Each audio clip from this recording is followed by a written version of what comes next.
Hey people, this is Fernando. Welcome to another video, and if it's your first time in the channel, remember to subscribe, leave a thumbs up if you got something out of this video. At the end of it, if you appreciate it, by all means, that would be fantastic. Opinel, made in France, classic of classics. First time I'm doing such a review.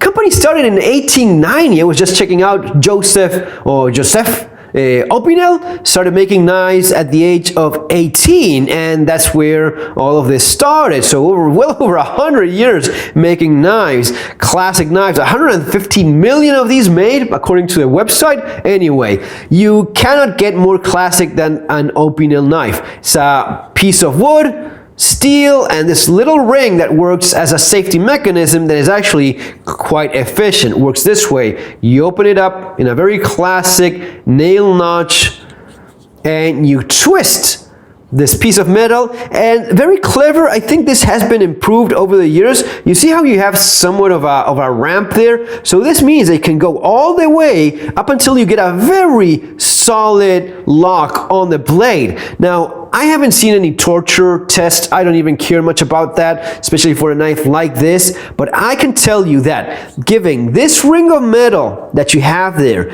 and this other ring of metal on top of it, and these are quite sturdy, this is gonna be super tough. This is very clever engineering, basic. I love that, but it just works. So it's wood, steel, double ring of metal, and there you go. This is solid. You can use this knife with ease, without any concern. Yeah, you start doing leverage, you start doing this kind of stuff, which I get it. I like that. You know, I like knowing that it's a super tough fold or whatever it is, but this will work. You will not be, left with this cutting through your hand with pretty much any practical use, realistic within the limitations of a folding knife, especially a $15–16 folding knife in your Opinel knife. I love that it's super lightweight. This has to be one of the lightest knives that you can have for this blade format. You don't have a lot lighter than this. Let me actually check again. I did this recently. Let's go into ounces there for you guys. So how much is this? It's like 2 ounces. It's insane. So yeah, 2 ounces. Let me just double check with that with my silver. There you go, about there. So it's very lightweight, and the blade that you have is a beauty. I went with this one because it fills my hand better, than some of the smaller Opinels. Yeah, I mean, if you need a tactical folder, and by that I mean a clip, single hand opening, one hand open and closing as well. You can do that with most of these tactical folders. This for me is crucial. Now, if that's not you, or if you're willing to sacrifice that for still very high quality knife, very affordable, super lightweight, but not a tactical option, this is one of the best ones you have around. I will also say the Opinel is the only knife that I bought one day and the next day I had to throw away. Many years ago, back in the days of a very much younger Fairfile, I was in a firearms expo and I bought an Opinel knife, a little bit of a smaller one, carbon steel. Looked beautiful and seemed to be a handy little knife, and for the price, sure, why not? I knew that Opinel was already a classic. It's been for hundreds of years now, for over 100 years now. But that knife, I bought it, I forgot about it in my pocket and went straight into the washing machine. By the time I found it, it was an orange mess of rust. I literally had to throw it away right there and then. I don't know if I could have cleaned it better, but especially given how simple it is, how you have this contact of metal and wood, all of this rusted to hell, I don't think I could even open it. It was really bad. It was one of the worst cases of rust I've seen, and it pretty much trashed that knife.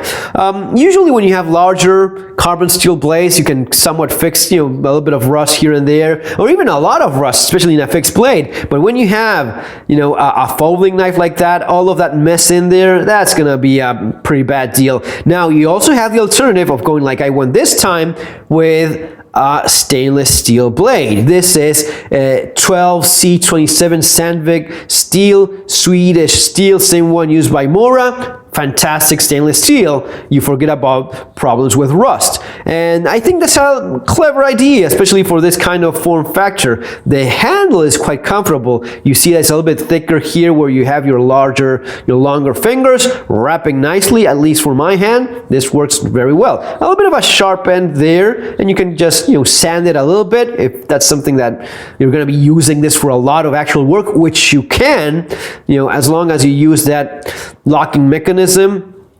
You can use it for quite a bit of work if you want, within the limitations of the thickness of this blade, which is a couple millimeters, not all that thick. But why would you want a thick ass blade in a knife like this, which is utilitarian, not exactly a tactical blade? That's 8 centimeters. It's going to be like, a little bit over 3 inches, like 3.5 inches, not exactly 4-inch blade. 4-inch blade would be about there, 10 centimeters.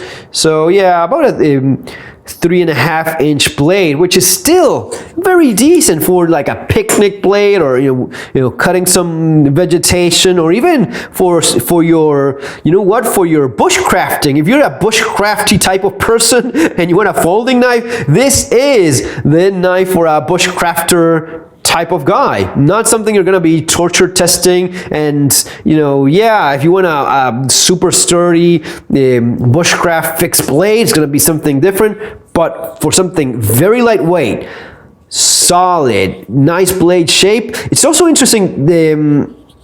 The edge, it's this a convex edge. You don't see that a lot. I mean, you rarely see that at all in any folding knife. You rarely see it in blades in general, let alone folding knives. So that is quite nice. I mean, for the blade shape that it has, given how thin of a stock it is, even a flat grind would have worked better, would have worked as well. But the convex edge gives it a little bit more rigidity, a little bit more steel behind the apex of the edge, and that's going to be making for a quite sturdy knife in terms of cutting and not having it chip or break, even when going in through as much, because everything can break on chip and so on.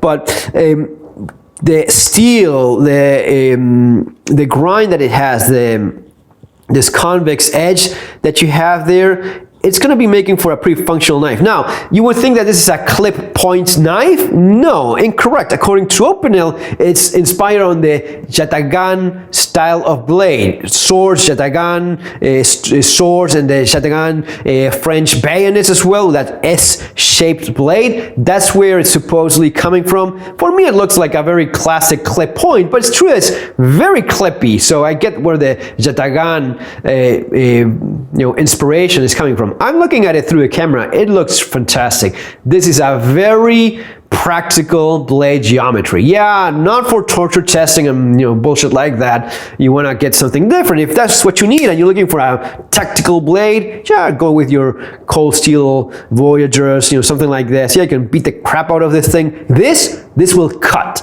It will cut a lot more than this guy over here. You can trust me on that. Because of the blade geometry, the quality of the steel, and so on, this thing will keep on cutting when this needs to be sharpened. Simply a matter of how thin you go, how small that apex is, and how long it can keep on wearing out while still cutting, which in this case, no, this is going to be sturdy, this will need to be sharpened more often than this guy right here. So, classic cutting tool, you cannot go wrong with it. Folks, it's going to be all for now. Remember that if you're interested in survival preparedness, practical aspect of all of this, 3 survival skills, I covered quite a bit about EDC, which is something I know lots of you guys are interested, especially if you're watching this video, for the economic aspect of survival and preparedness, surviving the economic collapse. Links are available there below. You can buy my books in Amazon. I'll try to leave the link for the Opinel knife as well if I do find it. Take care. See you next time.